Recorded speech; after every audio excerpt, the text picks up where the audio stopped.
Bienvenidos a la primera edición de La Hora de la Tierra. Es posible que duremos más de una horita. Este programa trata sobre la Tierra, pero no solo sobre eso. Hablaremos también de los océanos, el clima, los ecosistemas, la geología y la geografía, la gente, incluso de otros planetas y el sistema solar. En esta edición vamos a hablar sobre la historia de la Tierra, el origen del agua, los riesgos costeros, la biodiversidad y sobre la sonda Rosetta y su cometa.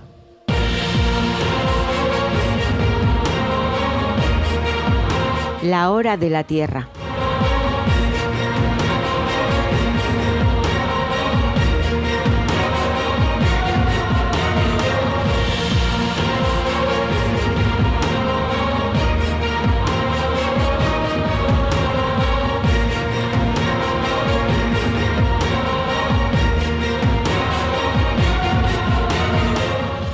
Ya estamos aquí, vamos a presentar al equipo. Una de las presentadoras es Ana Merenciano. Hola Manel, estoy encantada de estar aquí con vosotros en este proyecto. Y a Santiago Rodríguez.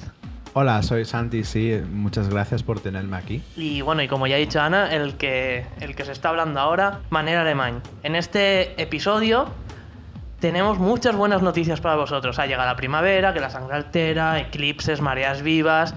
Y bueno, vamos a dejar que empiece a hablar Santi y que nos cuente un poco. Bueno, yo quería hacer una puntualización con respecto a lo de que ha llegado la primavera. Depende de dónde estés escuchando este podcast, igual no ha llegado la primavera porque hay más sitios. Igual nos están escuchando en Sudamérica, fíjate, igual nos están escuchando hasta en Madrid. Hasta en Madrid. Hasta en Madrid. Es que nunca se sabe con este tipo de cosas quién te va a escuchar, así que sí, bueno, hemos tenido un eclipse, ¿no? ¿Habéis visto el eclipse? Estaba el cielo demasiado nublado para poder contemplarlo en directo. Yo la verdad es que no. ¿Y tú, Santiago? Bueno, no, llovía. La verdad es que llovía ese día, pero bueno, Sí. hay maneras de verlo aunque llueva. Tampoco se podía ver en su totalidad, porque aquí estábamos lejos de donde estaba la totalidad, pero bueno, yo lo seguí por internet. Hay una página web que se dedica a poner eventos astronómicos y que se llama SLOOH, SLOOH.com. Y nada, estuvo pues bastante bonito. La verdad es que había como dos sitios donde se podía ver, las Feroe y en el archipiélago Svalbard, que está en el norte de Noruega. Desde allí sacaron una foto del eclipse, que eso sí que lo vi. Sí. Muy, muy espectacular. En las Feroe no se veía muy bien. La verdad es que lo vieron un poco como aquí, lo que pasa es que se les fue la luz del todo. En el otro lado hacía sol, estaba toda la gente contenta, había... Muy paradójico. Es un poco raro, ¿no? Que en el norte de Europa tengan sol y aquí no lloviera. Al menos podíamos mirar directamente Bueno, al sol. las Feroe, como aquí, también llovía y eso. No sé, ¿habéis visto alguna vez un eclipse? Sí. Sí. Total. Me acuerdo hace algunos años, no sé, en 2005, 2006 hubo un... 4, 5, 1. Sí, hubo un eclipse. Pero no sé si era total. Yo recuerdo en 2005, me parece que en octubre hubo un eclipse eso es. anular Sí, exactamente. que se veía aquí. Ahí me acuerdo que salimos a verlo. La verdad es que todos los medios de comunicación estaban mostrando eclipses anulares para anunciar que era un eclipse total, que era como, ostras, no se han enterado de que es un eclipse total. Pero cuando ves un eclipse total es una cosa completamente diferente. No hay manera de compararlo porque se va toda la luz, ves los... Bueno, eso dicen, yo tampoco he visto ninguno. Estuve en un sitio que se podía haber visto una vez uno, pero no lo vi porque se puso a llover 2 minutos antes del eclipse.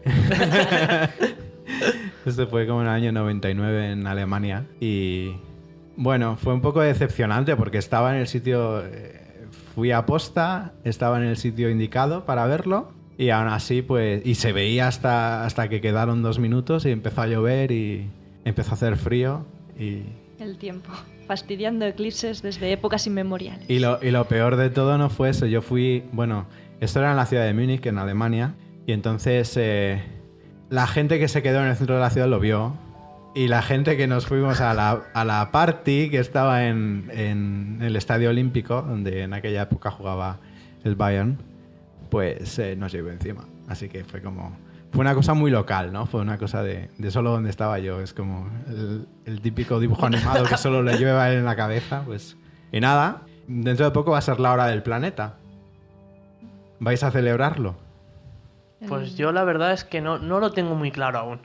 No sé si estaré en casa, si estaré por la calle, pero si estoy en casa apagaré todo absolutamente y no utilizaré velas, que son mucho peor. ¿Y tú, Ana? El 28 de marzo es. El ¿verdad? sábado. Este sábado. Sí, probablemente es cuando salga este podcast. Probablemente es cuando estéis escuchando esto. Bueno, yo no sé qué haré. Normalmente lo que suelo hacer sí que enciendo velas, porque si no, no veo. Igual no es lo Se mejor. intentará celebrar. ¿A qué hora se produce el siempre, apagón? siempre a las 8:30. Bien. De 8:30 a 9:30, una hora en la que apagas cosas o no le haces caso.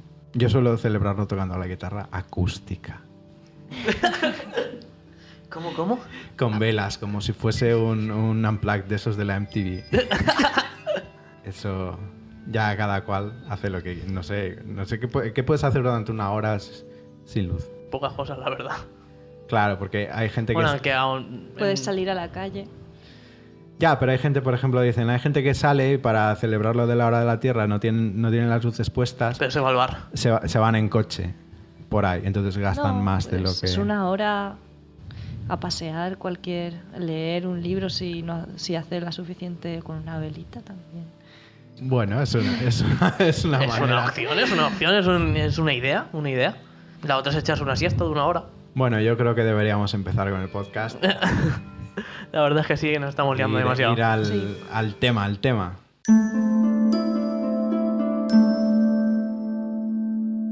Este programa es posible gracias a CEMEA Media. Bueno, pues el tema principal del programa de hoy tratará sobre la historia de la Tierra. La historia de la Tierra es de 4.600 millones de años y hemos pensado que como el concepto de 1 millón de años es bastante difícil de entender para un cerebro humano, los humanos vivimos, los que más llegan como a 100 años. Lo hemos simplificado y lo vamos a hacer como si fuese simplemente un día. Entonces, 24 horas iremos viendo a qué hora sucede cada uno de los eventos que marcan la historia de la Tierra. Pero bueno, esto también quiere decir que, por ejemplo, ahora estamos en 2015, pues esos 2015 años en nuestra escala pues son 38 milésimas de segundo. Así que todo lo que conocéis de, no sé, la caída del Imperio Romano, El Renacimiento, el Barroco, el cambio climático, los incas, la era espacial, la peste. la Guerra Fría. Bueno, pues todo eso tiene que estar, o sea, solo ha pasado en 38 milésimas de segundo. Así que esto es lo que hay que tener en cuenta. Bueno, y ahora tenemos una pregunta para haceros pensar. ¿Es cierto que la megapresa china del río Yangtze, la presa de las 3 gargantas, ha hecho que la Tierra ralentice su rotación? Pero antes de todo esto, damos paso a las noticias.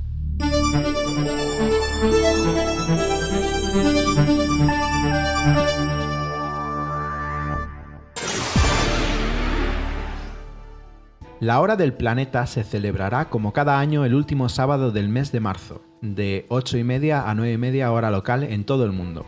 Este evento de concienciación medioambiental fue promovido a mediados de la década pasada por World Wildlife Fund y pretende dar visibilidad al despilfarro de energía limitando la utilización de la misma por parte de los participantes, que apagan aparatos electrónicos y luces a una hora a la que ya ha comenzado la noche. Se viene celebrando desde el año 2007, cuando tuvo lugar en Sydney, y a partir de ahí se extendió el mismo año a San Francisco.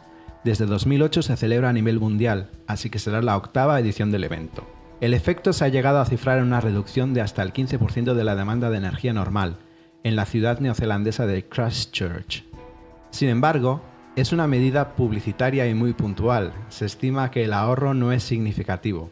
Apagar durante una hora el centro financiero de Sydney, Australia, supone la misma cantidad de energía conservada que dejar fuera de circulación 6 coches en un año. La utilización de velas de parafina, que son casi todas, puede causar incluso un incremento en la emisión de CO2 si normalmente se utilizan bombillas de bajo consumo. ¿Qué os parece? Como acto simbólico está bien. Sí, puede que sea publicitario, pero... También habría que mirar cuánto consume después volver a enchufar todo el centro financiero de Sydney, por ejemplo. Yo creo que como acto simbólico y de concienciación de la población está muy bien a nivel, digamos, familiar, nuclear de las viviendas y, digamos, en el ámbito doméstico. Más por lo que se ha dicho, más por el tema de concienciación y simbolismo, que por lo que realmente se ahorra, que realmente sí que sirve, pero de una forma muy, muy ligera. Como has comentado, solo 6 coches en un año en lo que sería todo el centro financiero de Sydney. Pero bueno, sí que es verdad que a lo mejor lo que es un centro, no financiero, sino industrial, tal vez no sería muy, muy productivo apagar y después reiniciar. En ese sentido, no creo que sea adecuado. A mí lo que me parece es que igual también sirve un poco para limpiar las conciencias de la gente, más que en sí. Sí, bueno, hay gente que hace esto una vez al año y... Ya piensa que con esto ha arreglado el planeta. Yo recuerdo que, bueno, he leído por ahí que había una iniciativa de que hagamos un día de destrozar el planeta, ¿no? Y el resto del año lo salvamos. Sí, sería más útil que las personas que, por ejemplo, dejan el grifo abierto de forma innecesaria y solo durante una hora ya creen que han ayudado mucho. Pues sí, sería un poco aplicarlo a la vida cotidiana. Nuevas imágenes de satélites se han utilizado para crear un mapa global del pH de los océanos. Estos datos anteriormente solamente era posible conseguirlos a través de mediciones directas con buques oceanográficos y experimentos de laboratorio. El método desarrollado por científicos de la Universidad de Exeter, el Laboratorio Marino de Plymouth y el Instituto Francés de Investigación para la Exploración del Mar consiste en utilizar datos de temperatura de la superficie marina junto con datos de salinidad de la emisión de la Agencia Espacial Europea SMOS. La acidificación de los océanos es un problema creciente derivado del incremento de la concentración de CO2 en la atmósfera. Un 30% de la cantidad de este compuesto liberado desde el inicio de la revolución industrial ha sido absorbido por los océanos, donde se combina con el agua y hace descender el nivel del pH. Esta nueva técnica permitirá conocer inmediatamente cómo varía la acidez de las superficies y en consecuencia la concentración de dióxido de carbono en los mares. ¿Qué opináis? Comentar que es importante esta técnica y para conocer la acidez de la superficie y de los océanos y su evolución, pues bueno, primeramente decir que este CO2 es de origen antropogénico, como se ha comentado, es algo creado por el hombre con la industria, y los impactos que tiene, por una parte, ha sido positivo, por así decir, porque ha mitigado el cambio climático, el calentamiento global al absorber el océano este CO2 y no pasar a la atmósfera, pero por otra parte tiene un impacto muy negativo para las especies con esqueletos calcáreos, como los corales, e incluso tal vez pueda afectar al plancton, que es el alimento de la base alimentaria de los océanos, de la mayoría de animales, y tiene incluso que ver con la fotosíntesis de los océanos. Sí, a mí lo que me parece es que hay plataformas que están dando vueltas siempre alrededor de la Tierra, como la Estación Espacial Internacional, especialmente la Estación Espacial Internacional, que igual se podrían utilizar para más cosas si se subiesen sensores a esta plataforma en particular. Porque es un sitio al que se suele ir y se puede reemplazar. Cuando lanzas un satélite al espacio, pues es un poco difícil cambiar qué cámaras tiene o que lo tendrías que capturar y... Bueno, se hizo una vez, creo, con el telescopio Hubble, lo arreglaron. Cambio de las lentes. Sí, lo arreglaron en el espacio, pero porque salió muy mal desde el principio, pero fue una operación un poco difícil. Bueno, igual estamos lejos de tener un sensor de acidificación, pero en algún momento se puede hacer sin tener que cruzar datos, es un poco... Sí, la verdad es que como una metodología, hoy en día puede estar bien, pero la verdad es que conforme está evolucionando lo que sería el campo de alta detección, yo creo que no tardaremos mucho en ver sensores y, como bien dice Santi, estaría muy bien poder instalarlos en la estación espacial y que fueran de rápido reemplazo. Un fósil de ballena picuda de 17 millones de años de antigüedad ayuda a datar el levantamiento de las mesetas orientales africanas. Los restos fueron descubiertos a 740 kilómetros de la costa y a una altitud de 620 metros sobre el nivel del mar, en una región desértica de Kenia y en sedimentos fluviales. Se cree que la ballena ascendió por un río con un desnivel inferior a 40 metros durante más de 600 kilómetros. La fecha de su muerte marcaría el inicio de la ascensión tectónica de la región. Seguramente acabó varada en una zona selvática y el incremento de la altitud del terreno provocó que el clima se volviera más seco hasta lo que existe en nuestros días. Las praderas de esta zona fueron también, posteriormente, las que causaron que los primates se pusieran a caminar sobre dos patas. ¿Queréis comentar algo sobre esta noticia? Yo la verdad es que no se me ocurre qué comentar. A mí me parece fascinante, pero... Una ballena adentrándose Lo único que... 600 kilómetros por un río. ¿Qué caudal tendría ese río? Bueno, hay ríos similares, el río Níger, el río Congo, hoy en día en África, que por sí. poder entrar una ballena podría entrar seguramente hasta donde quisiese. Bueno, no hasta donde quisiese, hasta donde Hasta la se cocina. quedase varada, se muriese y luego se convirtiese en fósil y... la verdad es que... Da que pensar, ¿no? Porque bueno, en 17 millones de años ha subido 600 metros esa meseta. Es mucho. el cambio climático es el que se ha producido. Pero eso es simplemente por subir la... Exacto. Sí, no sé, está muy bien. Es curioso. ¿De qué te parece, Ana? Coméntanos, Ana. Sí, la verdad es que es sorprendente. El hecho ya de que una ballena, imaginarme una ballena adentrándose 600 kilómetros por un río ya de por sí es bastante impactante. Bueno, pero hay también mamíferos marinos en los ríos de Sudamérica, ¿no? Y Claro. sí, tenemos los manatíes. Bueno, el estos. Exacto. manatí. Las vacas marinas. Manatíes. Entiendo que sería una ballena pequeñita. Es una ballena vieja. Bueno, Sí, pequeñita, actualmente pequeñita no también será. hay delfines de río en el Amazonas y Bueno, también llaman ballenas a eso que se comen los islandeses. los calderones, que son delfines cabezones. Una nueva amenaza se cierne sobre la Antártida al ser identificadas un par de aberturas bajo el glaciar Totten, que favorecerían la entrada de agua de mar relativamente cálida y que podría acelerar el deshielo de la región oriental del continente. Este glaciar es actualmente el más grande, pero también el que más rápidamente está disminuyendo su volumen. Probablemente, el presente descubrimiento realizado por Jemmen Greenbaum de la Universidad de Texas en Austin explique en parte su pérdida de hielo. El glaciar de 65 kilómetros de longitud podría contribuir de una manera significativa a un aumento del nivel de los océanos debido al cambio climático. ¿Qué os parece? Bueno, yo creo que es una noticia un poco alarmante, ¿no? Porque estamos viendo que tanto los casquetes de Groenlandia como de Antártida se están deshaciendo a un ritmo bastante elevado, cosa que de manera egoísta desde el punto de vista del ser humano es muy peligroso para nosotros y más pensando dónde estamos grabando este programa, ¿no? En una zona costera. En un par de años nos podríamos estar ahogando tranquilamente. Bueno, yo creo que nos da tiempo. Sí, muy tranquilamente. Igual a nuestras casas no, pero... No sé si Bueno, se sabe. no me seáis tiquismiquis, que es una Sí. manera de hablar. Sí, no sé si se sabe si estas aberturas tienen algo que ver con la acción antrópica, del cambio climático o es algo que estaba ahí. No lo sé, la verdad. Es una pregunta que no sabría responder. Parece ser que... Bueno, ya lo dice un poco ahí la noticia, ¿no? Que podría ser una contribución del cambio climático. El Podría aumento de la acelerar el velocidad. deshielo en la región. Está mal diseñado el valle ese. Eso no creo que sea culpa de nadie en sí. Sí. Proceso natural de... Sí, del se glaciar. pensarían que era de otra manera, ahora han visto que es de esa y pues ya tienen una manera de explicar por qué está... A mí me parece que es importante para la modelización climática saber por qué disminuyen ciertos glaciares y saber que la causa es esa ayudará a hacer mejores predicciones. Después de meses de especulación, parece que el Niño ha llegado.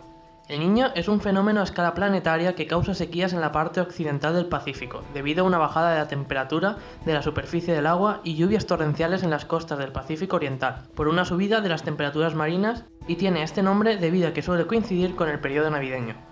Finalmente, la Administración Nacional Oceánica y Atmosférica, o NOAA, lanzó el aviso de inicio del Niño el 5 de marzo de 2015, con varios meses de retardo. Asimismo, las condiciones indican que será un evento bastante débil, puesto que la diferencia de temperaturas no es excesivamente grande. El Niño afecta a todo el sistema meteorológico mundial en diferente medida, aunque en especial al Pacífico Sur. Tiene un ciclo de entre 2 y 7 años, y la última vez que se produjo fue en el invierno de 2009-2010. ¿Qué os parece? ¿Algún comentario? Me parece bien que sea débil. Sí, menos mal. Bueno, Suele causar muchos destrozos porque produce inundaciones y... A lo mejor está lloviendo por culpa del niño. Chan, chan. Bueno, en todas partes afecta de alguna manera, así que... Sí. Podría ser. También dicen que se puede relacionar con las sequías que está sufriendo el norte Pacífico, Norte de África. el norte de África. No, el norte El de América. Pacífico, El año pasado hubo una sequía muy fuerte. Bueno, ha estado en sequía muy fuerte California. Sí, Y- eso hasta hace poquitos años, hasta la década pasada, no se sabía esas relaciones que había entre el niño y bueno, sus efectos climáticos en cuanto a la pluviosidad con respecto a otros efectos que causan otros lugares como esto, como lo que puede ser unas sequías en California, en la parte occidental de América, de Estados Unidos. Un equipo internacional de geólogos liderados por el profesor Xiaodong Song de la Universidad de Illinois en Urbana, Estados Unidos, y la Universidad de Nanjing en China han descubierto que el núcleo terrestre es mucho más complejo de lo que se creía hasta ahora. Gracias a la utilización de ondas sísmicas de terremotos, no las principales, sino las que permanecen resonando tras el seísmo, Son y sus colegas han conseguido descubrir que el núcleo interno de la Tierra, que se creía sólido, está también estratificado. El estudio, que ha sido publicado en la revista Nature Geoscience, muestra cómo el núcleo del núcleo interno tiene un tamaño de la mitad de su diámetro y los cristales de hierro de los que está compuesto tienen una direccionalidad diferente, lo cual podría deberse a un tipo diferente de cristal o a que se encuentre en una fase diferente. Es un poco difícil de entender qué quiere Bastante decir esto, difícil. pero bueno, es fascinante. Bueno, otra cosa una noticia que había salido ya hace ya varios meses es también que se había encontrado partículas de agua dentro de este núcleo. Se considera que hay más agua dentro de la Tierra que fuera en los océanos. Habrá que ver qué resultados obtienen finalmente y cómo se puede aplicar a los conocimientos que ya se tenía sobre el sistema de funcionamiento, sobre el funcionamiento del sistema de las placas y del geosistema terrestre. ¿Santi? Estoy de acuerdo. No, a mí me parece que igual tiene, en cuestiones de magnetismo, geomagnetismo y esto, que depende más del núcleo, igual explica algo que no se sabía. La verdad es que no es mi campo y no tengo mucha idea. Lo tengo Sí, que explica reconocer. las mareas, como vamos a comentar posteriormente. Igual. Según un estudio liderado por el Departamento de Física de la Universitat Autónoma de Barcelona y publicado en PNAS, se estima que la descarga directa de agua subterránea en el mar Mediterráneo es hasta 15 veces superior a la descarga a través de los ríos. Esta agua subterránea sería una mezcla de agua salada que se infiltra en los acuíferos costeros y agua dulce de origen continental. Además del líquido, también se descargan nutrientes y contaminantes. Se estima que la mitad de los nutrientes que llegan al mar desde el continente lo hacen de esta manera, mientras que la mitad restante lo harían a través de las aguas fluviales. Estos nutrientes pueden ser muy relevantes para los ecosistemas costeros en zonas alejadas de las desembocaduras y completan un poco más el conocimiento de los ciclos geoquímicos y del ciclo del agua. Bueno, ¿qué os parece? Va muy bien. A mí me parece que igual es más cierto para un lugar como el Mediterráneo que para otros lugares de la Tierra, porque aquí los ríos van muy secos. Claro, esto tiene que ser puramente característico de climas semiáridos mediterráneos, por eso mismo. El tipo de río que hay aquí es tan estacionario y... Además, yo creo que es relevante también destacar que mucha de la roca que tenemos aquí al lado del mar, Claro, o en toda es esta caliza. cuenca, es caliza, que tiene Claro. grandes acuíferos. Entonces, eso puede explicar un poco que sea 15 veces superior. Es que 15 veces Es superior muchísimo. es Sí, muchísima cantidad de agua. La verdad es que en habría el pensar Mediterráneo un es poco que explicable. el sistema de lluvia que tenemos aquí son descargas torrenciales Claro. y que después el sistema subterráneo tiene muchísima importancia. Ahí es donde, claro, el agua, tanto la que filtra como...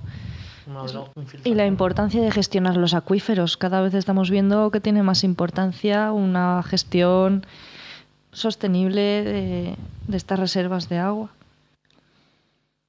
Pues última noticia. Pues última noticia, vamos a ello. cada vez se tiene mayor certeza sobre el papel del ser humano como una fuerza geológica en el planeta. Tanto que el antropoceno podría ser aceptado por la Comisión Internacional de Estratigrafía.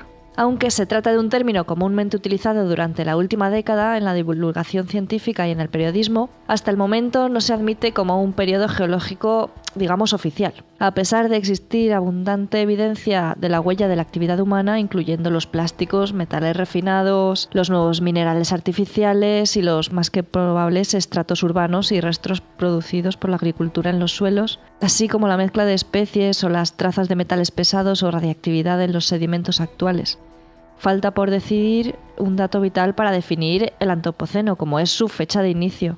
Varias fechas han sido propuestas como origen del periodo, incluyendo el 1760, significativo por el inicio de la era industrial, o el 1964 por el uso de energía atómica. ¿Qué me podéis comentar? O hace 10.000 años porque se empezó a utilizar la agricultura.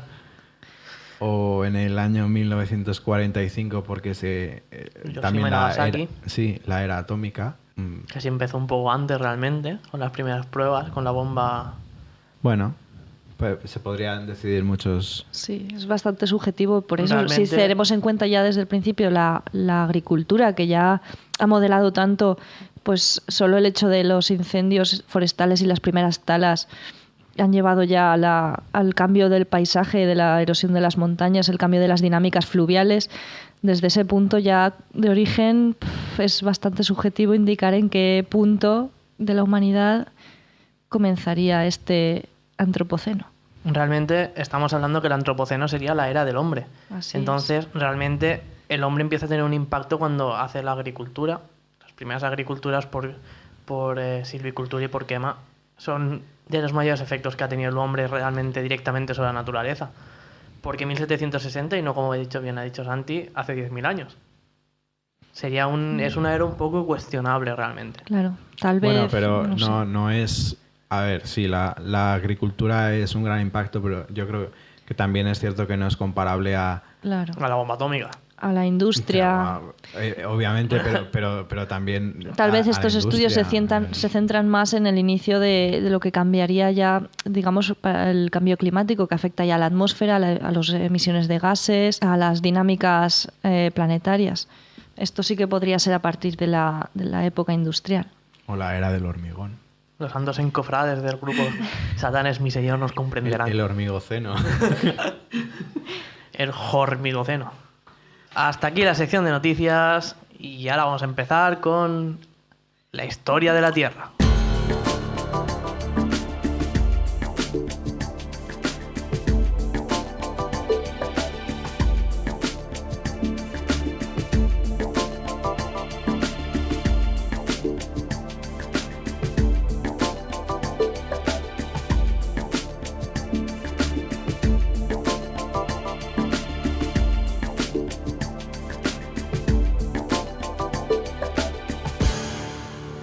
Y ya llegamos al tema principal del programa de hoy. ¿Estáis todos preparados?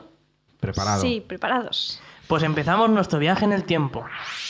Vamos a contar la historia de la Tierra comprimida en tan solo 24 horas. Hemos visto este ejercicio en grandes series como ha sido Cosmos de Carl Sagan y en el nuevo de Neil deGrasse Tyson del año pasado. No es un concepto nuevo para nada. Ellos son astrónomos, nosotros somos científicos de la Tierra, así que para nosotros el Big Bang pasó hace tan solo 2 días. El origen del universo que queda fuera de nuestra escala, aunque está bien mencionarlo. El Big Bang es hace 2 días, 56 minutos y 27 segundos. Los primeros agrupamientos de materia que dan lugar a las galaxias sucederían hace 1 día, 18 horas, 36 minutos y 29 segundos. El Sol y el Sistema Solar son una estrella de tercera generación. Somos material de reciclaje. Así que hubo 2 sistemas planetarios antes que nosotros. Alguna de ellas tuvo que ser una supernova, de la que se formó la nebulosa en que nacimos. El sistema solar existe desde 19 minutos y 2 segundos antes que la Tierra. Esta noche no fue precisamente una noche plácida. Este planeta y la mayor parte de los planetas y planetoides rocosos del sistema solar se formaron por lo que se puede decir agregación de planetesimales.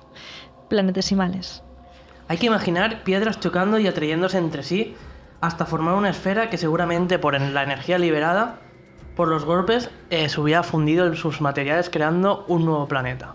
De vez en cuando, algún planetoide más grande también chocaría. Y esto siguió ocurriendo hasta que ocurrió una catástrofe. A las 12:19 de la mañana, un planeta probablemente del tamaño de Marte colisionó con la Tierra y literalmente la fundió, haciendo saltar por los aires gran cantidad de la masa que había acumulado. A este protoplaneta se le conoce como Tea y tuvo como consecuencia la formación de la Luna, a partir de la mitología griega, que es en la que Tea es la madre de Selene, la Luna, de ahí viene el nombre de Tea. Si hubiéramos hecho este programa en esa época, habría sido muy diferente, porque un día terrestre tan solo nos duraba 7 horas. De los primeros momentos de la Tierra no se conocen demasiadas cosas. No hay rocas, pero gracias a lo que vemos que pasa en otros cuerpos celestes, podemos tratar de explicarlo. Se piensa que toda la roca en la Tierra sería fundida, entonces sería como una pelota de lava, y habría sido un lugar muy violento. Hasta las 3. A partir de las 3, la atmósfera original de la Tierra, compuesta de helio e hidrógeno, se perdió al espacio. La Luna aquí se aleja hasta los 280.000 kilómetros de distancia de la Tierra. Las fuertes mareas que ella provoca doblan la duración del día cada vez más, hasta más de 14 horas. Se forma también una nueva atmósfera de dióxido de carbono, vapor de agua, metano y amoníaco. Y aparece la formación de los primeros minerales carbonatados que reduce la cantidad de CO2. 3:54. La Tierra ha perdido ya mucha energía y comienza a tener una corteza de roca sólida. Además, en este momento se supone que habría acabado el gran bombardeo tardío, que es el proceso por el que se piensa que los cometas del sistema solar habrían aportado el agua que hoy en día tiene la Tierra. Las 4:00. El agua que supuestamente habrán aportado estos cometas se condensa y se puede encontrar ya en forma líquida. Las condiciones empiezan a ser aptas para la vida. Las 4 horas 26 minutos 26 segundos. Aquí es donde aparece la vida, desde luego muy diferente a la actual. Aparecen las bacterias de tipo procariotas, que se dice, las cuales no respiraban y por tanto no había oxígeno, y los quimiótrofos, que se alimentan de energía química y geotérmica. 5:30. Aparece la fotosíntesis oxigénica. Así ya son capaces de utilizar el sol como una fuente de energía, los seres vivos, y el oxígeno liberado es capturado por el hierro y la materia orgánica inmediatamente. A partir de la misma hora, las cianobacterias comienzan a formar estromatolitos, es decir, camas de piedra. Son estructuras estratificadas formadas por la captura y fijación de las partículas carbonatadas. Retiran de la atmósfera gran cantidad de dióxido de carbono para formar carbonatos que precipitan en estas rocas, parecido a los corales actuales. El espesor de estas láminas es inferior a algunos milímetros. Suelen presentar numerosos poros entre las láminas, con una porosidad fenestral.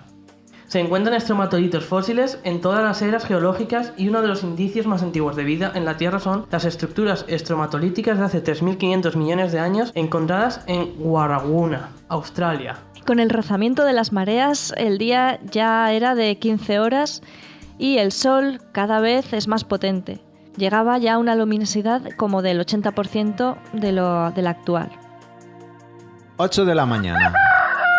Cambia la composición atmosférica por culpa del carbono que se iba retirando con los estromatolitos. La atmósfera tendría un 75% de nitrógeno y el dióxido de carbono había disminuido ya a un 15% solamente. Entre las 8:30 y las 10:30 aparecen los primeros signos de un campo magnético terrestre, es decir, un polo norte y un polo sur. A las 10:45 comienza el, atentos, eón proterozoico. Proterozoico quiere decir algo así como de los animales primitivos, porque aquí es cuando llega lo bueno, aunque la verdad es que es la mayor división de la historia de la Tierra. Sobre las 11 de la mañana tenemos ya los primeros continentes estables. Los estromatolitos se empiezan a extender por todas las costas. Como consecuencia de esto y de la liberación de oxígeno de las cianobacterias de los estromatolitos, se empieza a notar la presencia de oxígeno en océanos y en la atmósfera. Ya había demasiado oxígeno liberado como para que hierro y materia orgánica pudieran fijarlo. Esto suena algo bueno, pero para los organismos que vivían entonces en nuestro planeta El oxígeno era venenoso y no sabían qué hacer con él, porque eran seres anaerobios obligados, como ya hemos dicho anteriormente. 11 y 18. Las emisiones de oxígeno de las cianobacterias producen la muerte de gran cantidad de organismos. Es la primera gran extinción en masa, un evento que se conoce como la gran oxidación. ¿Por qué sabemos que ocurrió esto? Lo sabemos porque hay bandas de hierro precipitado en las rocas, ha quedado restos de hierro, y también se conoce que hay gran mortalidad de organismos en esa época, porque hay restos de ellos. La presencia de oxígeno en la atmósfera produjo una reducción en el contenido de metano, que es un gas de efecto invernadero muy potente, y habría reducido mucho las temperaturas. Se cree, aunque no está confirmado, que con una luminosidad de alrededor del 80% de la actual y sin metano atmosférico, se produjo una glaciación global, es decir, la primera gran glaciación de nuestro planeta. No fue como las últimas, sino que fue una muchísimo más severa de las que hemos conocido la especie humana. La Tierra se convirtió en una bola de hielo a las 11 y 18 y permaneció así hasta las 12 y 54, más de una hora de nuestro día imaginario de completa glaciación. Imaginaros lo que significa esto comprendiendo que estamos en millones de años comprendidos en tan solo 24 horas. Esto no significa que la Tierra se paralizara. De hecho, se forman cratones, como el escudo ucraniano en Europa. ¿Qué es un cratón? Un cratón o cratógeno, del griego kratos, significa cuenco, muy plano. Es una masa continental llegada a tal estado de rigidez en un lejano pasado geológico que desde entonces no ha sufrido fragmentaciones o deformaciones, al no haber sido afectada por los movimientos orogénicos. Y por este motivo los cratones tienden a ser llanos. Las grandes extinciones provocaron que el oxígeno representase una nueva oportunidad para los organismos que sobrevivieron. De hecho, a las 12 y 22 aparecen los primeros organismos con mitocondrias, que hacen a las células que los contienen capaces de aprovecharse del oxígeno para la respiración. 12 y 50, aparecen las células eucariotas. ¿Eso somos? Sí, exacto, nosotros. Aunque hay diferentes versiones sobre nuestra aparición. Eucariotas, casi todos los organismos complejos, es decir, plantas, animales, hongos, protozoos. 12:54, acaba la glaciación. 13 y 10. Hay un periodo intenso de creación de montañas. Eso es lo que se llama una orogenia. En todos los continentes, además. Hay una gran actividad tectónica, que son estos movimientos, porque aún el planeta tiene mucha energía geotérmica. 13 y 18. Disaster. Un asteroide golpea la Tierra, de los más grandes de la historia, de entre 5 y 10 kilómetros de diámetro. Se produce un cráter de 300 kilómetros de diámetro en Sudáfrica. 13:25. La luminosidad del Sol ahora es del 85% respecto a la actual. 13:30. El oxígeno acumulado en la atmósfera comienza a reaccionar con el ultravioleta, acumulándose como una capa de ozono. 14 y 13. Otro meteorito entre 10 y 15 kilómetros de diámetro impacta provocando un cráter de 250 kilómetros de diámetro. Sí, se podría decir que éramos como una gran diana. En una escala entendible sería como el diámetro de Madrid. Una distancia del puerto de Barcelona a Collserola o del Besòs al Llobregat. Para los valencianos, de la playa al aeroport de Manises. 14 y 29. La tectónica provoca la colisión de todos los continentes para formar un supercontinente. Pero ojo, no es Pangea aún. Este se llama Columbia. En estos momentos dominan las bacterias y los eucariotas unicelulares, es decir, nuestros ancestros, que habitan en los océanos. Se forman más cratones que aún hoy en día permanecen en zonas llanas. Estos son el del Congo, el del Río de la Plata y el de Wyoming en Norteamérica. 15:30. La cantidad de oxígeno atmosférico llega al 10%. El ozono ya es capaz de bloquear la mayor parte de la radiación ultravioleta. La causa de esto es la proliferación de la fotosíntesis, realizada por las cianobacterias y las microalgas. En estos momentos continúan los fuertes movimientos tectónicos hasta que... 16:00. Se empieza a fragmentar Columbia. 16 y 35. Colonias de algas unicelulares, verdes y rojas se extienden por todos los mares. 17:00. Se acaba de romper Columbia. 17:30. Empiezan a llegar algas a tierra firme, pero no colonizan los continentes aún. 17 y 40. Los eucariotas inventan el sexo. Hace todo un poco más complicado, pero más seguro. Disminuye la velocidad de la evolución. Se produce una mezcla genética. Todos los eucariotas que se reproducen sexualmente descienden directamente de estas células. Es favorecido, ventajoso en este caso, porque los organismos tienen 2 copias de cada gen para adaptarse al medio. Esto se conoce porque las primeras esporas son de esta época. A partir de aquí se bifurcan en los reinos animales, vegetal y los hongos. 18 y 11. Se forma el supercontinente Rodinia. Este es el antepenúltimo supercontinente del ciclo. Nada vivió sobre Rodinia o Columbia. La vida estaba solo en el mar. 18 y 45. Aparecen los primeros organismos pluricelulares al ser capaces de especializarse las células eucariotas. 19 en punto. Radiación de los acritarcos. ¿Qué es esto de acritarcos? Estos son pequeñas estructuras encontradas como fósiles. Realmente cualquier pequeña estructura orgánica no soluble en ácido y que no se pueda clasificar de otra manera se considera un acritarco. La radiación quiere decir en este sentido la expansión o la aparición masiva de, en este caso, el acritarco. La diversificación es muy importante a nivel ecológico porque implica un método de defensa. Probablemente indica el nacimiento de la predación. La diversidad es el primer signo evolutivo de defensa contra los predadores. 19-20. La duración de un día terrestre es de 18 horas. 19 y 40. Se produce un momento dudoso en la historia de la Tierra. Parece que la Tierra sufre una glaciación inmensa que la convierte en una gigantesca bola de nieve, pero aquí no todos los autores están de acuerdo. Las 19 y 59. A 1 minuto de las 8 de la tarde están datados los restos de un animal, algo parecido a una esponja actual, uno de los animales más antiguos de la historia. Él vive en la piña debajo del mar. 2002. El origen de Pantalasa, el superocéano que es el origen del actual Océano Pacífico, aunque lo cierto es que no queda ninguna roca en el fondo del Pacífico que sea anterior a las 11 de la noche. 20:15. Las 8 y cuarto de la tarde. A esta hora, Rodinia se rompe en 3 partes. Hay grandes cambios y los procesos tectónicos deceleran. El planeta pierde calor geotérmico y empiezan a bajar las temperaturas. Causas de las posibles glaciaciones de Snowball Earth, es decir, la Tierra bola de nieve. Rodinia estaba centrada en torno al Ecuador.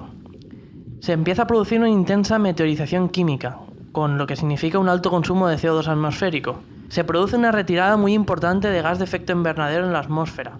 Esto conlleva un enfriamiento y congelación de los océanos. Una retroalimentación positiva, es decir, como hace más frío, la Tierra se enfría más. La primera glaciación de la bola de nieve Tierra duró unos 60 millones de años. En nuestra escala eso son 19 minutos y 2 segundos, que es bastante tiempo. 20:30. A esta hora acaba la glaciación, habiéndose extinguido el 70% de las plantas marinas, al depender de la fotosíntesis. 2035. Como no, comienza otra glaciación, la glaciación Mariana, que dura 15 millones de años. En nuestra escala, 4 minutos 45 segundos, a las 20:39 y 45 segundos. 2049. Se forma el supercontinente Pannotia por la colisión de los fragmentos que sobraron de Rodinia. 20:56. Los primeros organismos multicelulares del cuerpo blando aparecen y son medusas, parientes antiguos de ellas, claro. 2059. Aparecen los primeros organismos con conchas. 2100 en punto. A partir de este momento hay un buen registro fósil de animales multicelulares, porque estos moluscos tenían partes duras que se preservaban al morir. 21:05. Pannotia se fragmenta en 4. Báltica, Laurentia, Siberia y Protogondwana. La Antártida, que era parte de esta Protogondwana, tenía clima templado y estaba en el hemisferio norte. 2108. Comienza la era primaria, el Cámbrico, que tiene este nombre en honor a Gales, Cambria en latín y Cymru en galés, donde se descubrieron los primeros restos de esta época. También se llama Paleozoico, era de los animales antiguos. Se produce una explosión de formas de vida multicelular, lo llaman explosión o radiación cámbrica. Aparecen casi todos los principales grupos de animales, los insectos, los arácnidos, los moluscos, antrópodos, gusanos, esponjas, trilobites, etc. 21 y 18. Aparecen los primeros vertebrados marinos. Estos son nuestros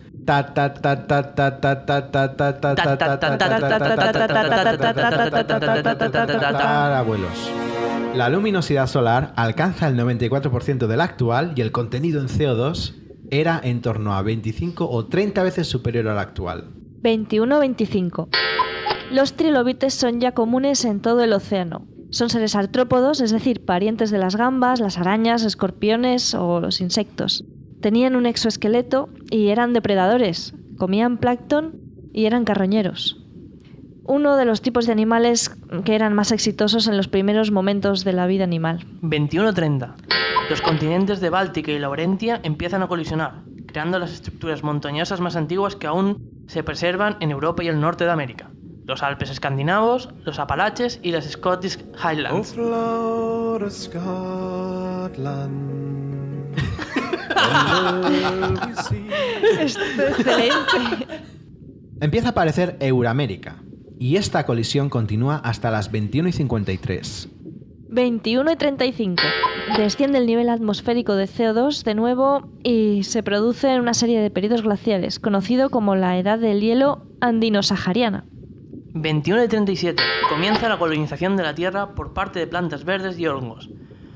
Algunas algas llegan desde las 17:30 a tierra firme. Una hipótesis plantea que pudo haber algas desde las 18:40, pero solo desde las 21:39 la presencia de plantas verdes está confirmada. 21:39, 29.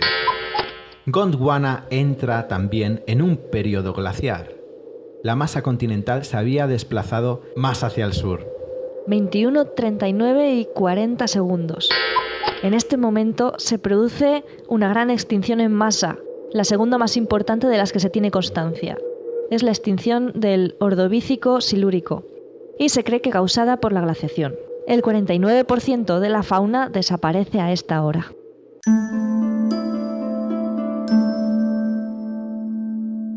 Este programa es posible gracias a CEMEA Media.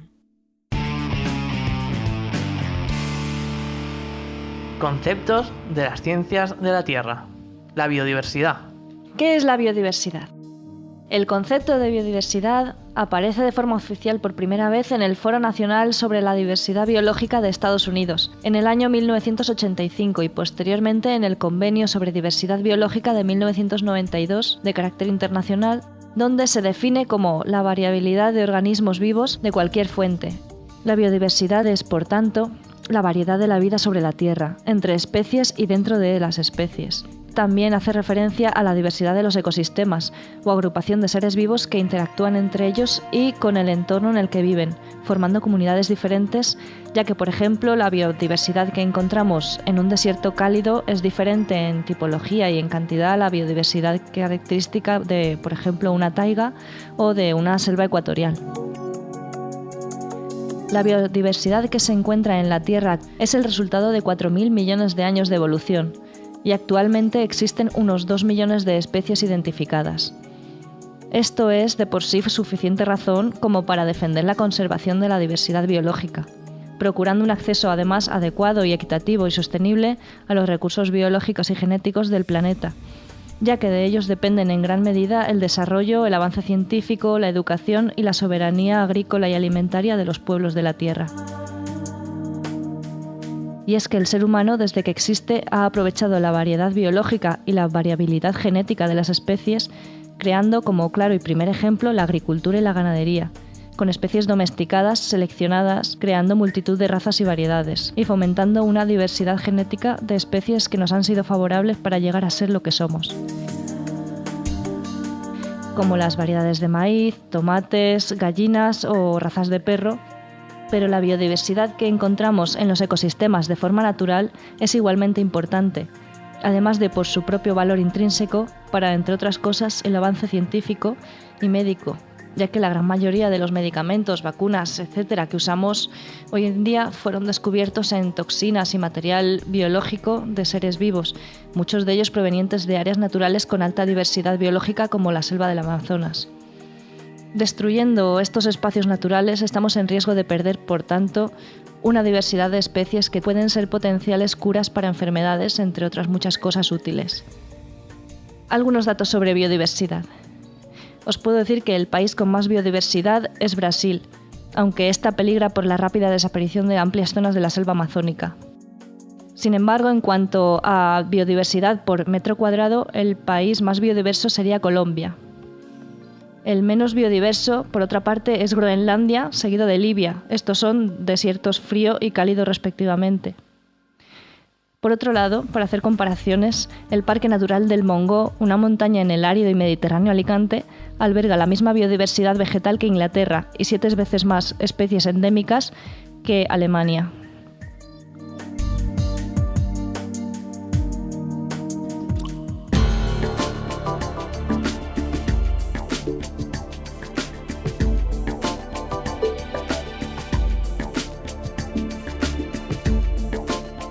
...21, 39 y 48 segundos. Aparecen los corales y se extienden por los mares y junto con ellos los arrecifes de coral. Los corales crean los arrecifes fijando el CO2 en forma de roca. 21:46. Aparecen los primeros peces con mandíbula. Son ¡Tiburones!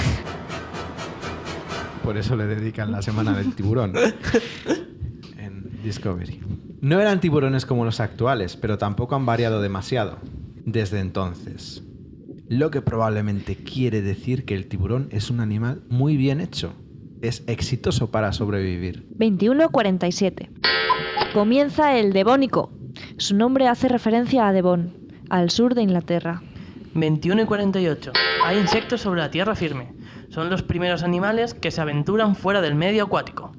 21:50. La tierra se empieza a poblar de bosques. Pero no son bosques de árboles. Llegan los helechos y los bosques de helechos y las gimnospermas, plantas que utilizan semillas para reproducirse. La duración de un día terrestre es de 21,8 horas. 21:53. Los insectos sin alas se quedan a vivir permanentemente en tierra firme. Esto significa que son los primeros animales solamente terrestres. 22:01. A los que siguen los primeros vertebrados. Un ejemplo de este tipo de animales son los Tiktaalik, un pez que salía del agua demasiado a menudo. Son fósiles transicionales importantes. Se encuentran principalmente en el norte de Canadá.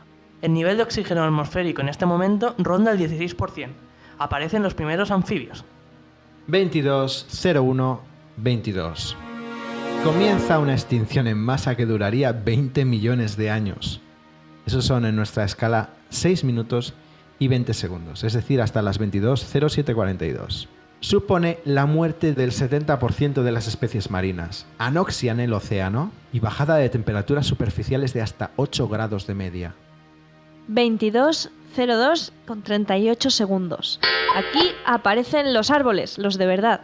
Estos almacenan gran cantidad de carbono en sus troncos, lo que produciría la bajada de concentración del CO2 atmosférico, disminuyendo por tanto el efecto invernadero. 22:06:04. Empieza el periodo llamado Carbonífero. Gran cantidad de bosques quedaron sepultados, dando origen a los estratos de carbón actuales. 22:06:08. Cae un meteorito en Wood Lake, Australia, que deja un cráter de 40 kilómetros de diámetro. 22:07. Euramérica colisiona con Siberia y se forman los montes Urales. En este momento comienza el periodo de glaciaciones conocido como Karoo. 22:09. Se desarrollan grandes bosques. Es lo esencial de este periodo. Los bosques son derechos, musgos y estas nuevas plantas con semillas llamadas los árboles. Se incrementan los niveles de oxígeno. Los mares cubren parte de los continentes. 22:10.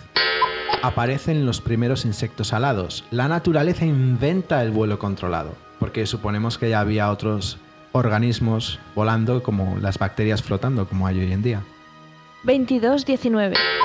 Ciertos vertebrados empiezan a reproducirse con huevos amnióticos. Los huevos son más resistentes porque desarrollan 3 capas. Esto fue algo básico para que los anfibios no necesitasen volver al medio acuático para reproducirse. 22 y 21. Estos vertebrados se bifurcan en 2 familias que aún perviven. Los saurópsidos, al que pertenecen la mayor parte de reptiles, dinosaurios y aves, y los sinápsidos, a los que pertenecen todos los mamíferos actuales. 22:24. En este momento el nivel de oxígeno aumenta al 30%. La Luna se encuentra a 375.000 kilómetros de la Tierra, hoy en día está a 384.000, y la duración del día es sorprendentemente de 22 horas y 24 minutos. 22:25. Aparecen los primeros reptiles. El periodo glacial Karoo produce frecuentes transgresiones y regresiones marinas. Artrópodos gigantes poblaban la tierra firme debido a la elevada concentración de oxígeno. Esto era Hay que imaginarse a monstruos cangrejos, libélulas con 1 metro de envergadura y 100 pies de 2 metros de largo. Yummy. 2230. A esta hora se forma Pangea, el último supercontinente. Esta colisión se denominó orogenia arciniana. Una orogenia es un periodo de formación de montañas. Muchas de estas montañas existen aún hoy en día. En la península ibérica, el macizo galaico, la meseta central o las montañas que luego dieron lugar a esta formación. Y fuera de la península ibérica, los Urales, la Selva Negra, los Ardenes, macizo central francés y Altai, entre otros. Continúa la glaciación de Karoo. La tierra era fría y seca. 2233. Aparecen las coníferas, esto es, los pinos, abetos, etcétera, que conocemos tal vez debido al frío. 2235. Aparecen los lagartos con una vela dorsal, Dimetrodon. Estos lagartos, aunque eran reptiles, no eran como los de hoy en día, porque eran sinápsidos. Eran nuestros antepasados, de los mamíferos. 2237-30 se acaba la glaciación de Karoo y casi a la vez aparece el primer reptil con caparazón, un antepasado de las tortugas. 2240. Se produce la extinción masiva del Pérmico, la más grande de la historia.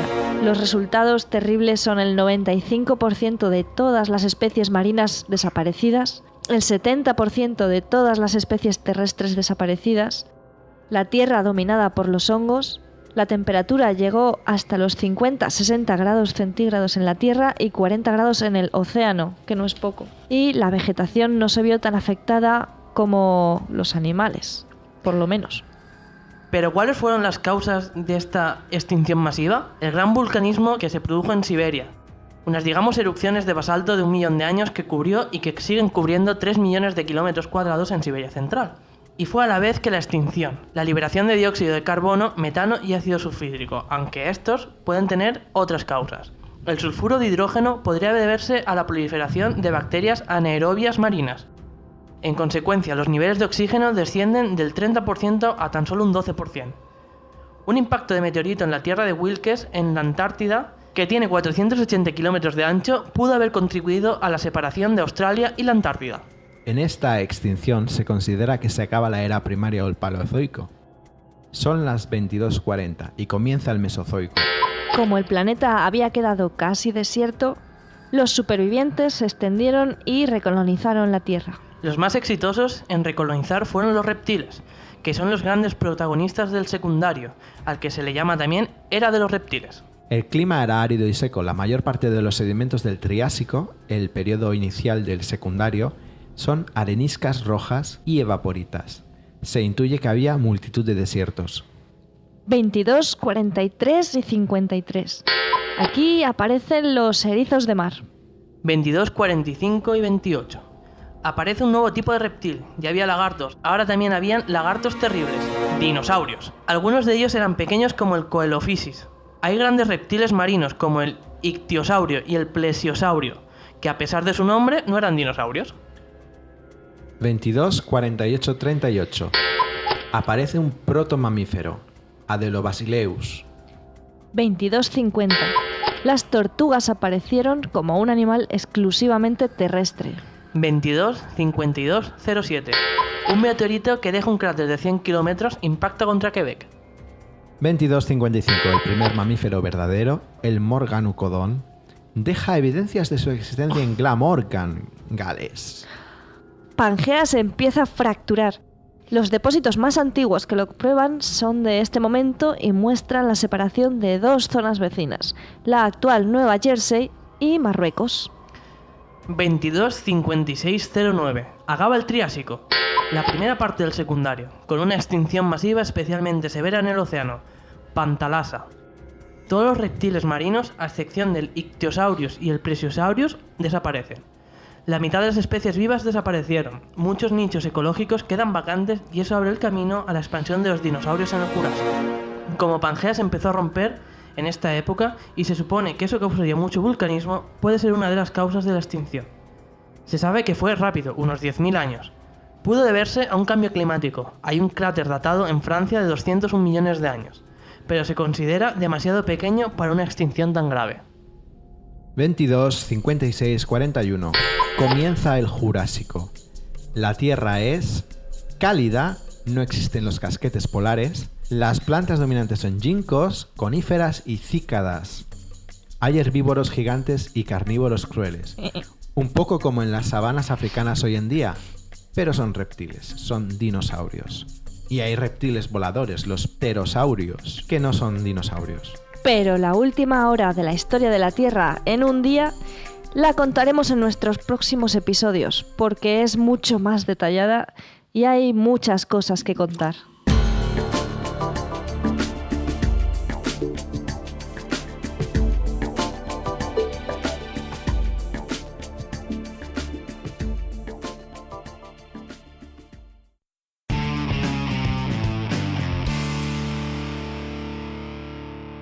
Mala ciencia. En esta sección vamos a criticar e intentar dar una respuesta a los errores garrafales que se realizan en los medios de comunicación a la hora de hablar de las ciencias de la Tierra. Bueno, medios de comunicación o... ¿O no? Santi, ilumínanos. ¿Qué nos has traído, Santi? Bueno, yo el sábado me encontraba viendo el noticiario del mediodía de 4. La pregunta noticias. es... ¿Noticias 4 o 4 Noticias 4. No son 4 noticias. Son Noticias 4. Eso lo explica todo. Había una marea gigante anunciada en Francia y la reportera la anunció como causada por el efecto magnético del eclipse.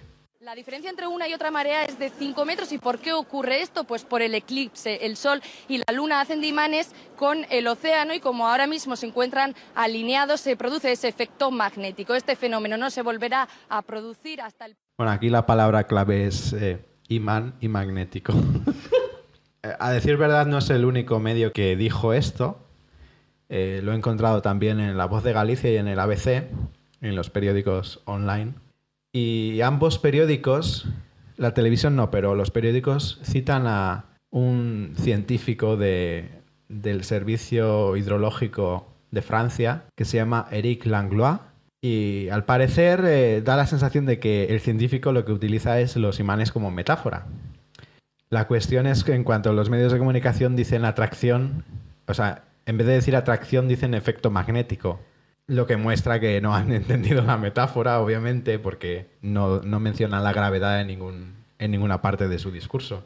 He mirado a ver si esto sucedía en periódicos de otros países, para ver si es que lo había dicho así de mal el científico o no lo habían entendido los españoles.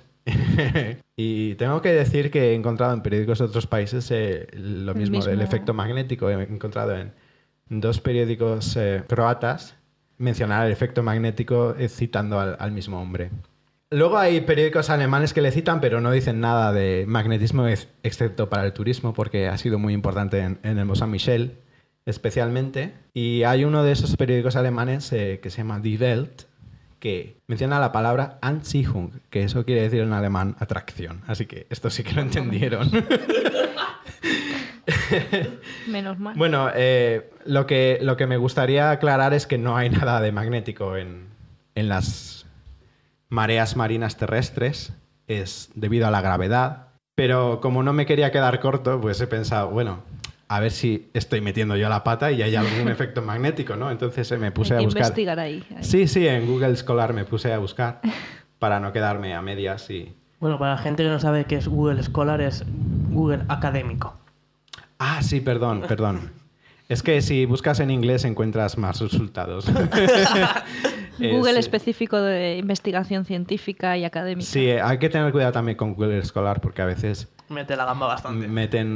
salen cosas en esos buscadores que, bueno. Lo he buscado porque sé varias cosas sobre el Sol. Una es que es una tremenda máquina electromagnética porque es una estrella, o sea, y nos llega viento solar, que son partículas de la corona solar, que causan tormentas geomagnéticas. Entonces, ahí hay algo de magnetismo, obviamente. Luego, la Tierra es un gigantesco imán que interacciona con el viento solar, el campo magnético de la Tierra. Eso lo podemos ver en las auroras boreales. La Luna tiene un muy pequeño campo magnético, no funcionaría una brújula allí. Y, bueno, simplemente no fuese a ser que debido a estas cosas pues hubiese algún efecto magnético, ¿no? Entonces he encontrado alguna cosa. He encontrado en un libro, un artículo antiguo del año 1933 de un señor que se llama Sidney Chapman, que se titula Los efectos de un eclipse solar en el campo magnético de la Tierra. Se titula así, o sea, eso es como, ostras, a ver si hay algo. Pero leyéndolo, él llega a la conclusión de que no tiene ningún efecto. Perfecto. Este mismo matemático fue el autor de un libro que se llama Geomagnetismo, del año 1940, en el que discute más sobre estos y muchos aspectos, porque tiene 2 volúmenes, son como 1000 y pico páginas. Y el libro está disponible gratis online en archive.org o... Archive.org. Pues eso, en archive.org. Y habla de ciertos efectos, pero solo de ionización atmosférica y muy débiles. El eclipse pasa muy rápido y afecta directamente la recepción del viento solar, pero solo en una parte muy pequeña del disco terrestre. También en el resto de artículos de Google académico que he encontrado, pues se habla de referencias a cambios del campo magnético terrestre durante los eclipses en la ionosfera, que es la capa con la que interactúan las partículas del viento solar. Y en general, pues no hay nada más y por supuesto nada que tenga que ver con las mareas. Nada más que le pueda afectar, que es lo que es la atracción gravitatoria sumada y bueno, la presión atmosférica, eso es lo que causa las mareas vivas. Simplemente eso. No comenta nada que lo relacione con las mareas. No hay nada magnético en las mareas. Así que lo siento, pero no fue una gran intervención. Mala ciencia. Interacciones humanas y riesgos naturales. En relación con lo anterior, no con lo magnético, sino con las mareas vivas, este es un tema que a mí me afecta personalmente porque, a mí y a mucha gente del norte de la península ibérica, nos afecta porque tenemos ciudades que están muy volcadas al mar. En mi ciudad, la bahía es el centro de la ciudad y además es un océano, el Atlántico, que tiene grandes mareas y que tiene mucha distancia para que se creen olas muy grandes. Entonces, vamos a hablar de las inundaciones costeras. Pero no lo voy a contar yo, lo va a contar Manel, ¿verdad, Manel? Verdad. Realmente las mareas vivas hoy en día son un problema creciente debido a varios factores. Como es el cambio climático, debido a que a mayor cantidad de agua en el deshielo de los glaciares sube el nivel del medio del océano y por tanto el nivel del mar es más alto. Más importante, si cabe, que esto último es que hay mucha población de gente que vive en las costas. Las costas inferiores a los 10 metros sobre el nivel del mar ocupan el 2% de la superficie emergida, pero en cambio albergan el 10% de la población mundial y un 13% de la población urbana. Es decir, son zonas densamente pobladas y que son muy vulnerables. Estas poblaciones van en aumento especialmente debido al crecimiento de las ciudades en las zonas de Asia y especialmente en la zona costera de China.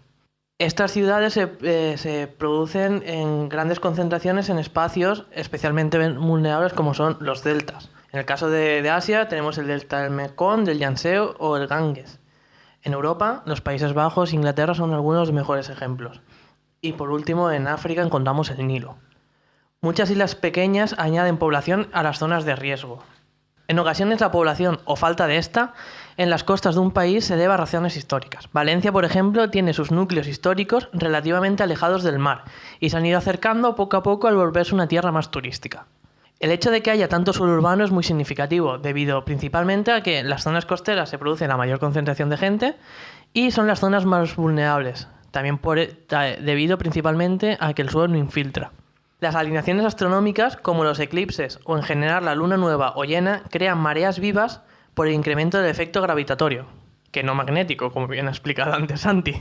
Si a esto se unen bajas presiones, los resultados pueden ser devastadores. Un milibar de presión menos supone un incremento de 1 centímetro en la superficie del mar. El cambio climático, con una mayor energía en el sistema climático, se piensa que puede crear tormentas más fuertes con vientos más fuertes y, por tanto, olas más grandes debido a menores presiones. Algunos ejemplos de impactos en zonas costeras que vienen enseguida a la mente son los tsunamis de diciembre del 2004 que golpeó las costas del Océano Índico y que causó la muerte de 230.000 personas. Este dato nos indica la cantidad de gente afectada y su vulnerabilidad, pero no estamos hablando de esto. Más cerca, una zona del Taika muy densamente poblada en Europa, como es el delta del Rin, los Países Bajos, el cual un 20% de su superficie se encuentra bajo el nivel del mar y más del 50% a menos de 1 metro de altitud. Un caso histórico muy importante fue la gran inundación producida por una marea viva que se produjo en la madrugada de entre el 31 de enero y el 1 de febrero de 1953. La luna llena había sido el 30 de enero. Provocó una subida del nivel del mar de más de 5 metros sobre el nivel normal y destruyó las defensas costeras de las provincias del sur de los Países Bajos, de Zeeland. Esto causó la muerte de 1.836 personas en ese país, y el mismo evento mató también a 307 personas en el sur de Inglaterra. Hoy en día hubiera sido incluso peor, por la mayor cantidad de urbanización y por tanto mayor densidad de población. Aunque el país ha mejorado mucho su infraestructura costera, lo que da una terrible sensación de seguridad que podría ser falsa dependiendo del evento. Por lo tanto, estamos ante un peligro real que pasa desapercibido para las poblaciones costeras.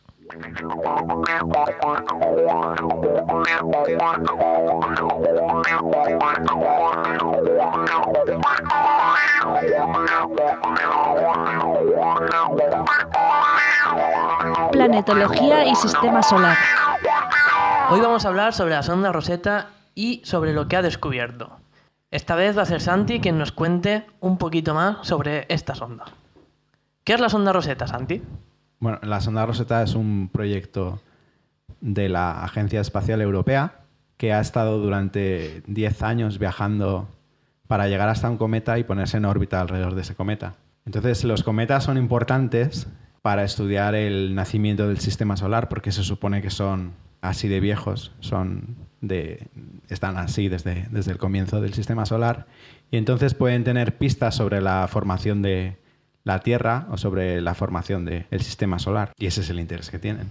¿Qué cometa ha aterrizado la sonda? Bueno, ¿Y por qué? No ha aterrizado. La sonda está en órbita. En órbita alrededor de un cometa le está vigilando, pero es un satélite del cometa. Entonces está en torno a un cometa que se llama 67P Churyumov-Gerasimenko. Estos son los dos señores rusos que lo descubrieron. Y aunque es conocida porque en noviembre se mandó un robot a descender y que sí que tocó el cometa, aparte de eso ha hecho más cosas, no solo ha ido allí a telar un robot. ¿Qué ha descubierto la sonda, ya que solamente no ha tirado un robotito? Bueno, es la primera vez que una sonda humana o un aparato humano se pone en órbita alrededor de un cometa. Antes había sido visitado de cerca algunos cometas por sondas espaciales, la sonda Giotto. ¿Cómo cuál? La sonda Giotto. ¿Cómo cuál cometa? El cometa Halley. Esta es la primera que está en contacto durante más tiempo, contacto directo con un cometa. Entonces, pues ha descubierto cosas muy interesantes. Por ejemplo, antes se creía que los cometas eran bolas de nieve sucias, así los llamaban, que sería hielo con algo de polvo. Pues resulta que no todos los cometas son iguales, porque este no es igual que el anterior que se había visitado. Y este es más como una bola de polvo nevada que como una bola de nieve sucia, porque tiene mucho más material de mineral y polvo que de agua y hielo. Después también lo que han descubierto es que tiene compuestos orgánicos que pueden ser pues, precursores de la vida. No se sabe exactamente qué compuestos orgánicos tiene, pero algunos tiene, porque los detectó el robot y mandó datos antes de quedarse sin batería. Y también que tienen formas geológicas muy parecidas a las de los planetas rocosos. Tienen acantilados, eso se veía en las imágenes que mandó el robot. Estaba cerca de unos acantilados. Y también tienen dunas, que es algo muy sorprendente porque no hay ni atmósfera ni gravedad. Entonces es un poco sorprendente que haya relieves que tienen que ver con el viento. Entonces esto se piensa que... ¿Y cómo es posible que un cometa tenga, si se supone que son gaseosos de bola de nieve helada, cómo es posible que tenga dunas? Si para la duna tiene que haber... Bueno, dicen que es probable que se deba a alguna emanación de gas y entonces esas emanaciones empujen el polvo y eso antes de expandirse en el espacio, y eso es lo que crea las dunas, esas emanaciones. Bueno, y como hemos comentado antes, ¿no? Se supone que una de las teorías del agua dice que los cometas han sido los que han propiciado la aparición del agua. ¿Estos cuerpos hoy en día tienen agua? en el caso del cometa donde está Rosetta. Sí, tiene agua. Lo que pasa es que como pasa muchas veces por el sistema solar interno, el Sol la evapora. Entonces parte de esa agua pues desaparece, se difumina. Lo que ocurre es que el análisis del agua que tiene el cometa ha tenido unos resultados no esperados, porque siempre nos han dicho, bueno, lo hemos dicho nosotros antes también, que se piensa que los cometas fueron los que trajeron el agua a la Tierra y tal vez no sea así. ¿Cómo? Como sabemos, el agua está compuesta de hidrógeno y oxígeno. Entonces, el hidrógeno, hay varios tipos de hidrógeno. El agua que tiene diferentes tipos de hidrógeno se llama agua pesada porque tiene más masa molecular, por así decirlo, que el agua normal. Entonces se sabe que el agua que hay en la Tierra, de cada 10.000 moléculas de agua, 3 son agua pesada. O sea, de 10.000, 3. Es muy poca la proporción, pero la proporción suele ser constante. En su tiempo se descubrió que con la sonda Giotto, cuando fueron al cometa Halley, vieron que la cantidad de moléculas de agua pesada era más grande que en la Tierra. Entonces esto es como una especie de signatura, de huella de identidad del agua. Y pensaron, bueno, igual el agua que hay en la Tierra no es de los cometas. Pero también sabemos que cada cometa es diferente, entonces cualquier cosa podría ser. En el cometa Halley era el doble, que la cantidad era de 6 moléculas de agua pesada por cada 10.000. O sea, el doble que en la Tierra. ¿Y en el caso del 67P? Sí, lo que han visto en el 67P es que no es el doble ni es como en la Tierra. Es 3 veces más, entonces la cuestión es que es más probable que no se deba a lo mismo. Bueno, y como bien has comentado, este hallazgo es importante porque pone un poco en cuestión la teoría más probable de origen del agua, que fue el bombardeo intenso tardío de los cometas. Sí, eso es lo que parece que pone en cuestión, porque siempre se nos ha dicho que, bueno, que el agua viene de los cometas, porque los cometas, como son bolas de nieve sucias, pues son una fuente de agua inicial en el sistema solar, al parecer. Pero bueno, también los asteroides, ahora se ha visto, por ejemplo, en el asteroide Ceres, que lo está visitando ahora mismo una sonda de la NASA, se ha visto que tiene hielo. Entonces podría ser también proveniente de los asteroides. O incluso se ha visto también que el interior de la Tierra puede tener mucha más agua del que nos pensamos y tal vez el agua siempre ha estado aquí.